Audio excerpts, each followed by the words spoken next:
दक्कन की शुरुआत करेंगे, लेकिन उससे पहले इस वक्त बड़ी खबर आपको बताएं। आरएसएस के ट्रेनिंग विंग के सदर सुनील पांडे और जमीयतुल उलेमा हिंद के सरपरस्त मौलाना अरशद मदनी की मुलाकात हुई है। इस मुलाकात में यह तय हुआ है कि मोहन भागवत और मौलाना अरशद मदनी की मुलाकात में कौन कौन सी बातों पर रहेंगी, किन बातों पर फोकस रहेगा, इस बात को लेकर मुलाकात हो रही है। मुलाकात को लेकर खाका भी तैयार किया गया है। 48 घंटे के अंदर हो सकती है सबसे बड़ी मुलाकात। आरएसएस चीफ मोहन भागवत और मौलाना अरशद मदनी की मुलाकात होने वाली है, तो सबसे बड़ी मुलाकात के तौर पर इसको देखा जा सकता है। आरएसएस के ट्रेनिंग विंग के सदर सुनील पांडे और जमीयतुल उलेमा हिंद के सरपरस्त मौलाना अरशद मदनी की मुलाकात हुई है। इस मुलाकात में यह तय हुआ है कि मोहन भागवत और मौलाना अरशद मदनी की मुलाकात में कौन कौन सी बातों पर फोकस रहेगा। मुलाकात को लेकर खाका भी तैयार किया गया है और 48 घंटे के अंदर ये सबसे बड़ी मुलाकात हो सकती है, जिसमें आरएसएस चीफ मोहन भागवत और मौलाना अरशद मदनी की मुलाकात होने वाली है। और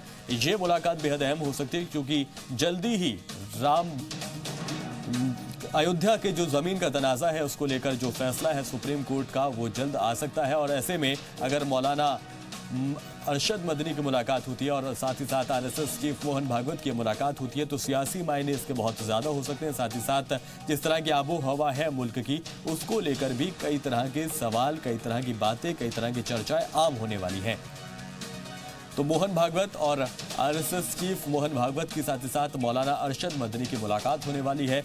तकरीबन 48 घंटों के अंदर अंदर ये मुलाकात होना लगभग तय माना जा रहा है। तो आपको बताते चलें कि आरएसएस के ट्रेनिंग विंग के सदर सुनील पांडे और जमीयतुल उलेमा हिंद के सरपरस्त मौलाना अरशद मदनी की मुलाकात हुई। इस मुलाकात में यह तय किया गया कि मोहन भागवत और मौलाना अरशद मदनी की जो मुलाकात होगी, उन पे किन किन मौजू पर फोकस किया जाएगा, किन किन मुद्दों पर बातचीत की जाएगी। और इस मुलाकात को लेकर, इस बातचीत को लेकर खाका भी तैयार किया गया है। 48 घंटे के अंदर ये मुलाकात हो सकती है और ये सबसे बड़ी मुलाकात कही जा सकती है। मौजूदा हालात, सबकी निगाहें सुप्रीम कोर्ट के फैसले पर टिकी है।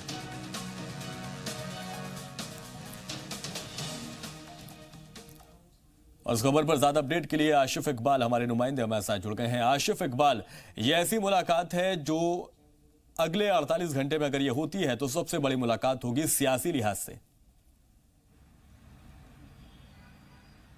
बिल्कुल, देखिए सवाल सबसे बड़ी चीज है कि जिस तरीके से लगातार कोशिशें हो रही हैं, आप समझ सकते हैं कि लगातार बैठकों का दौर चल रहा है। तमाम, चाहे मुस्लिम ऑर्गेनाइजेशन हो या हिंदू ऑर्गेनाइजेशन हो, तमाम सभी लोग जो बड़े लोग हैं वो सभी लोग एक साथ मिलकर इसको एकता, सौहार्द और भाईचारा कायम रखना चाहते हैं। उसके लिए संदेश दे रहे हैं, उसके लिए मैसेज कन्वे कर रहे हैं। तमाम हिंदुस्तान के लोगों को ये बता रहे हैं कि फैसला चाहे जो भी आए, सुप्रीम कोर्ट का फैसला इसे सबको सर्वमान्य है और जो भी आए उस पर किसी तरह का कोई जश्न ना हो, किसी तरह की कोई हुट्टेबाजी ना हो, और उसको लेकर तमाम ऑर्गेनाइजेशन बैठ रहे हैं साथ में। कल एक बहुत बड़ी बैठक हुई जो मुस्लिम अल्पसंख्यक कल्याण मंत्री हैं मुख्तार अब्बास नकवी, उनके घर पे हुई। तमाम लोग वहां पहुंचे, तमाम जो बड़े बड़े उलेमा हैं वो पहुंचे, लेकिन कल डॉक्टर अरशद मदनी नहीं पहुंचे। जमात उलेमा हिंद के जो सरचय है, आज वो उन्होंने प्रेस वार्ता की और अपनी राय से सभी को अवगत कराया। और उस बैठक के बाद, मतलब उस प्रेस कॉन्फ्रेंस के बाद ठीक अपने ऑफिस पहुंचे जहां हम खड़े हैं इस वक्त आईटीओ पर, और यहाँ संघ के ट्रेनिंग इंचार्ज सुनील पांडे उनसे मिलने आए। और उस मीटिंग में साफ तौर पे यह तय हुआ कि 24 से 48 घंटे के अंदर सर संचालक मोहन भागवत की मुलाकात होगी।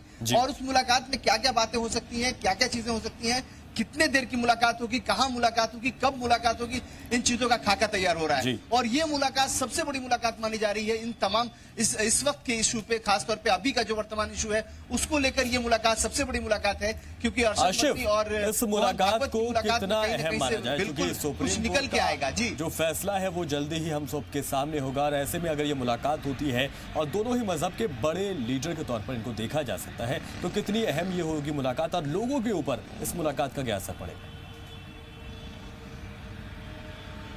बिल्कुल आप सही कह रहे हैं। देखिए ये मुलाकात इसलिए बहुत बड़ी है क्योंकि साफ तौर पे तमाम जो नीचे के ऑर्गेनाइजेशन है, तमाम जो मुस्लिम ऑर्गेनाइजेशन हो या संघ के लोग हो या संघ के दूसरे लीडर हो, इस सबसे मुलाकात कर रहे हैं। बल्कि एक मुलाकात अभी भी जारी है इंडियन इस्लामिक सेंटर में। वहां जो आरएसएस विंग के मुस्लिम मोर्चा के जो अध्यक्ष, जो सरपरस्त हैं इंद्रेश कुमार, और वहां पे उनके साथ एक और संघ के लोग बैठे हुए हैं साथ में। तमाम मुस्लिम ऑर्गेनाइजेशन के बड़े बड़े लोग, चाहे एक्स वीसी हो, जेएनयू के एक्स वीसी हो, एएमयू के, वो लोग मुलाकात कर रहे हैं। लेकिन इस मुलाकात की अगर अरशद मदनी और मोहन भागवत की मुलाकात की बात करें तो ये मुलाकात वाकई बहुत बड़ा है और इसमें लोगों में परसेप्शन भी बहुत बड़ा जाने वाला है। अगर दोनों लोग एक साथ आके अगर अपील करेंगे तो उस अपील का असर पड़ना ही पड़ना है, क्योंकि आपको पता है कि तमाम लोग इस पहल कर रहे हैं कि भाईचारा, एकता, मिल्लत ये कायम रहे।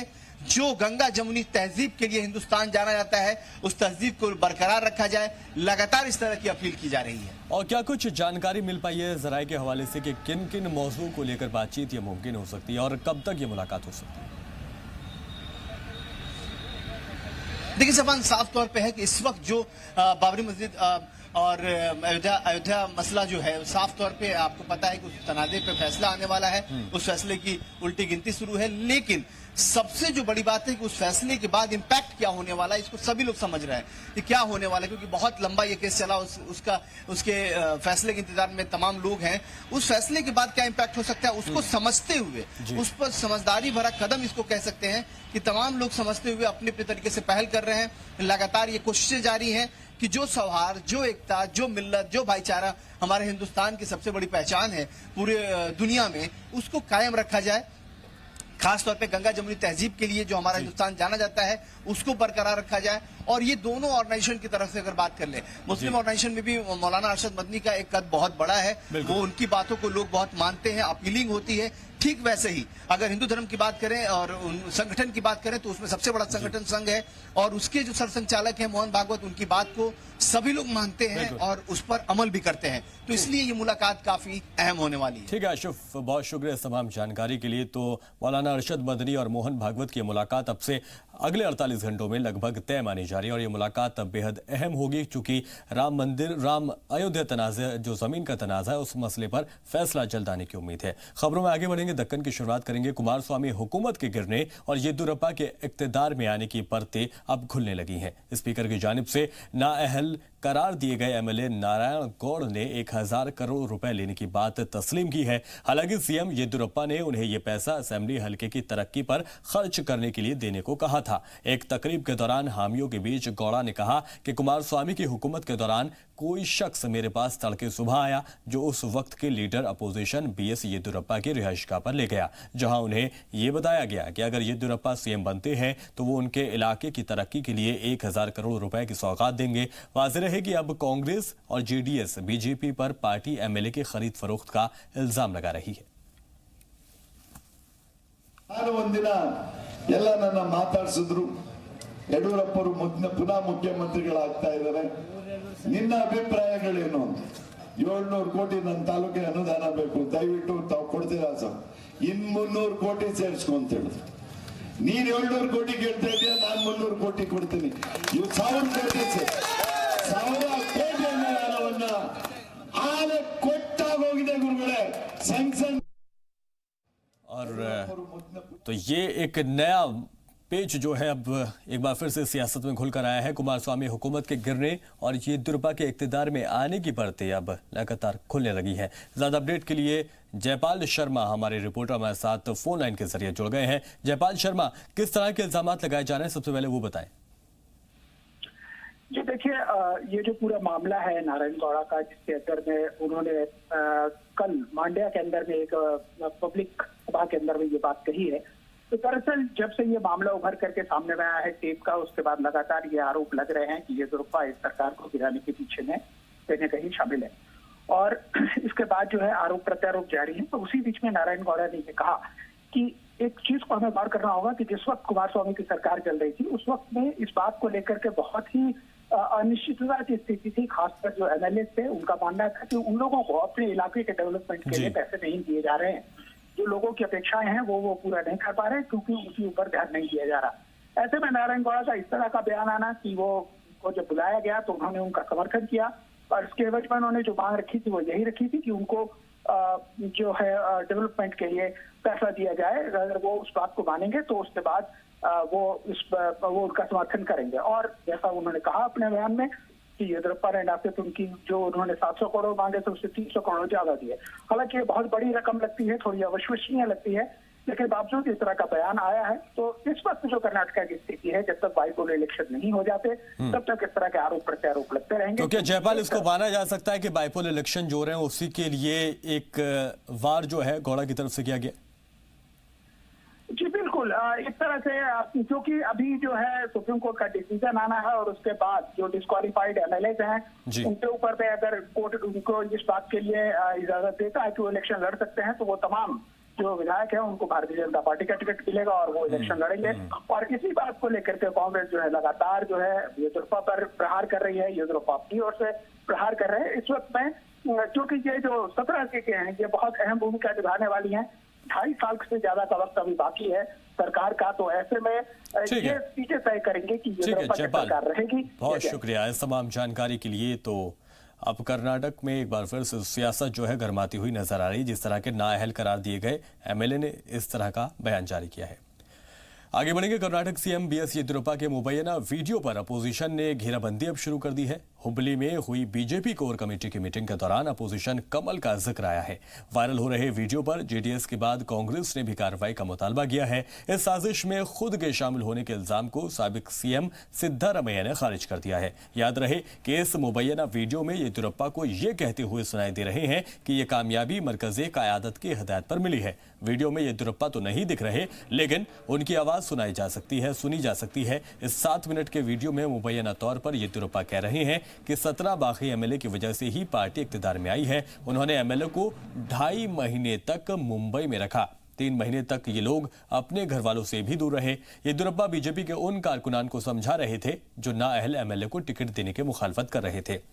वाज़ेह ये भी रहे कि कर्नाटक में कांग्रेस और जेडीएस लगातार बीजेपी पर एमएलए खरीद फरोख्त का इल्जाम लगाती आ रही है। मुल्क और रियासत के मौजूदा हालात को लेकर कर्नाटक कांग्रेस ने एक तकरीब का इनेकाद किया। इस दौरान जहां साबिक सीएम सिद्धारमैया ने येदियुरप्पा हुकूमत पर सैलाब मुतासरों के साथ लापरवाही का इल्जाम लगाया, तो वहीं रियासती सदर दिनेश गुंडू राव ने मरकजी हुकूमत पर जमकर हमला बोला। चैतन्य समावेश नामी तकरीब में राव ने कहा कि मुल्क मंदी के हालात से गुजर रहा है और बीजेपी लीडरान मुद्दे भटकाने में लगे हुए हैं। बड़ी तादाद में पार्टी कारकुनान की मौजूदगी देखकर लीडरान ने हुकूमत पर जमकर निशाना साधा। टीएसआरटीसी मुलाजिमों की हड़ताल के 1 महीने के बाद भी हालात ज्यों के त्यों बने हुए हैं। सीएम चंद्रशेखर राव के 5 नवंबर तक वापसी के अल्टीमेटम का भी हड़ताल पर कोई फर्क नहीं पड़ा। मुलाजिमों के साथ सियासी लीडरान भी एहतजाज में शामिल होकर केसीआर हुकूमत के खिलाफ नाराजगी का इजहार कर रहे हैं। उधर एहतजाजी अब तक 21 मुलाजमीन की हुई मौत की याद दिलाते हुए जमकर हंगामा कर रहे हैं। याद रहे कि इससे पहले सीएम चंद्रशेखर राव ने कहा था कि आरटीसी मुलाजिमों की मौत के लिए वो जिम्मेदार नहीं है। वाज़ेह रहे कि रियासती हुकूमत के सख्त रवैये के खिलाफ आरटीसी लगातार मुजाहरा कर रही है। एक के बाद एक मुलाजिमों की खुदकुशी के बाद हुकूमत के खिलाफ लोगों का गुस्सा लगातार बढ़ रहा है। उनका कहना है कि यह तानाशाही है जिसे बर्दाश्त नहीं किया जाएगा। वाज़ेह रहे कि तकरीबन 50,000 रोडवेज मुजाहिरीन रोड ट्रांसपोर्ट कॉरपोरेशन को रियासती हुकूमत में मर्जर करने की मांग कर रहे हैं, लेकिन हुकूमत उनके मुतालबे को खारिज करते हुए उन्हें सस्पेंड कर चुकी है, जिसके बाद से मुद्दा और भड़क गया। और महाराष्ट्र असेंबली इंतखाब के नतीजे आने के 12 दिन के बाद भी हुकूमत साजी पर जारी सस्पेंस लगातार बना हुआ है। सीएम महोदय की मांग के साथ शिवसेना बीजेपी से दूरी बनाती जा रही है। हुकूमत साजी को लेकर आज पूरे दिन मुलाकातों का दौर भी जारी रहा। एक तरफ जहां शिवसेना लीडर संजय निरुपम ने एनसीपी सदर शरद पवार की रिहाइशगाह जाकर उनसे मुलाकात की, बातचीत की। हालांकि बाद में शरद पवार ने पीसी करके ये साफ कर दिया कि मैंडेट बीजेपी शिवसेना को मिला है, इसीलिए हुकूमत साजी की जिम्मेदारी उन्हीं बनती है। वहीं कांग्रेस के दिग्गज लीडर अहमद पटेल का मरकजी वजीर नितिन गडकरी से मुलाकात भी इसी ओर इशारा कर रही है और इसी तरह से इसको देखा जा रहा है, क्योंकि महाराष्ट्र के सीएम आरएसएस चीफ से मुलाकात के बाद बातचीत के बाद जिम्मेदारी अब नितिन गडकरी को दी गई है।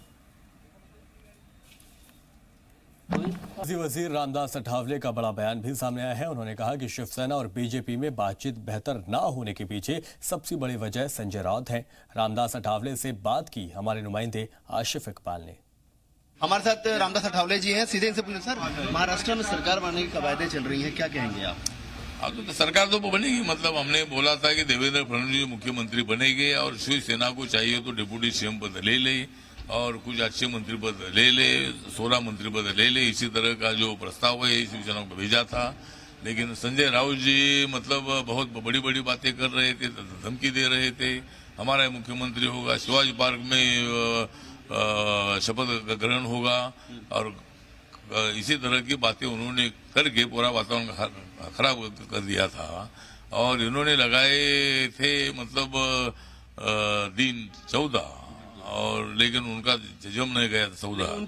उनको भी शरद पवार ने मना कर दिया। शरद पवार ने कहा कि जो भी हमें मैंडेट मिला है वो विपक्ष के लिए मिला। हाँ, तो इसीलिए शरद पवार जी का स्टैंड सही है कि भाई उनको जो मैंडेट मिला है, मैंडेट तो उनको मिला है वो विरोधी पार्टी में बैठने का मिला है और सेना बीजेपी को सरकार बनाने का मैंडेट मिला है। इसीलिए हम शिवसेना का समर्थन नहीं करेंगे। ये शरद पवार के निर्णय का मैं स्वागत करता हूं और शरद पवार जी ने बहुत अच्छा निर्णय ले लिया है। तो आप क्या करेंगे? आप शरद पवार से मिलेंगे? आप क्या अपने सरकार के मतलब आगे अगर शिवसेना हमारे साथ नहीं आती है तो आगे अगर हमें मतलब शरद पवार जी से बात करके नरेंद्र मोदी और उनके भी संबंध अच्छे हैं, शायद नरेंद्र मोदी जी भी शरद पवार जी बात कर सकते हैं। और संजय राउत से मेरे शरद पवार जी से बहुत नजदीक के संबंध है और मैं उनके साथ चर्चा करूंगा और बाहर के समर्थन मांगने की कोशिश मैं करूंगा। शुक्रिया। साफ तौर पे रामदास अठावले ने एक बड़ा बयान दे दिया, कहा कि महाराष्ट्र में सरकार बनाने के लिए वो एनसीपी की मदद भी ले सकते हैं और बीजेपी की तरफ से इसकी पूरी तरीके से पुरजोर कोशिश कर सकते हैं। कैमरा नरेंद्र के साथ आशिफ इकबाल, जी मीडिया, दिल्ली। हैदराबाद के कई इलाकों में जीएचएमसी ने प्लास्टिक से बने सामानों के खिलाफ बड़ी कार्रवाई की है। हालांकि कार्रवाई के खिलाफ दुकानदारों में काफी नाराजगी भी देखी गई। उनका कहना है कि इंतजामिया कार्रवाई करे लेकिन उसका एक प्रोसेस है। कार्रवाई से पहले नोटिस दिया जाता है लेकिन ऐसा कुछ नहीं किया गया। दुकानदारों ने कुछ खास दुकानों या शॉपिंग मॉल के खिलाफ ही कार्रवाई पर संगीन सवाल उठाए। नोटिस नहीं है, कुछ भी नहीं है, पेपर नोटिस नहीं है, कुछ भी नहीं दिए थे। चार दुकान बंद करे तो पूरा दुकान बंद करना ना। पेपर प्लास्टिक पेपर नहीं है, सो कहाँ पे भी नहीं है ना। हर दुकान में पेपर आए, प्लास्टिक पेपर आए। अब ये खाली 4 दुकान बंद करके चले गए तो कैसे? पूरा दुकान कब बंद करना? एक ही दुकान 2 दुकान बंद करे तो 4 दुकान को नोटिस दिए क्या? प्लास्टिक नहीं है, कवरा कौन सा भी दुकान है, सब करने को रेडी, हम लोग कवरा निकालने को रेडी है। मगर नोटिस तो देना पड़ता ना उन्हें पहले से। तो एक नोटिस नहीं है, कुछ भी नहीं है, फिर कैसा है? आके ऐसा दुकान बंद करके चले आ रहे, कुछ जवाब पूछा तो जवाब नहीं दे रहे।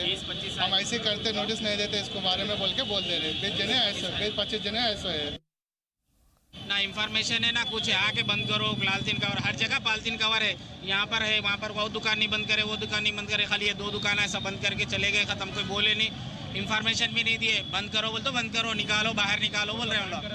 गवर्नमेंट जैसा बोले वैसा सुनेंगे, अच्छा है, नहीं बोल के नहीं, मगर गवर्नमेंट के रूल से चलना। इंफॉर्मेशन देना, इंफॉर्मेशन नहीं दिए, कुछ भी नहीं दिया, नोटिस नहीं दिए, कुछ नहीं। सडनली आके बंद करो बोल तो कैसा रहता साहब बोलो। फिलहाल के लिए इस्लाम दक्कन में इतना ही। आप बने रहिए जी सलाम के साथ।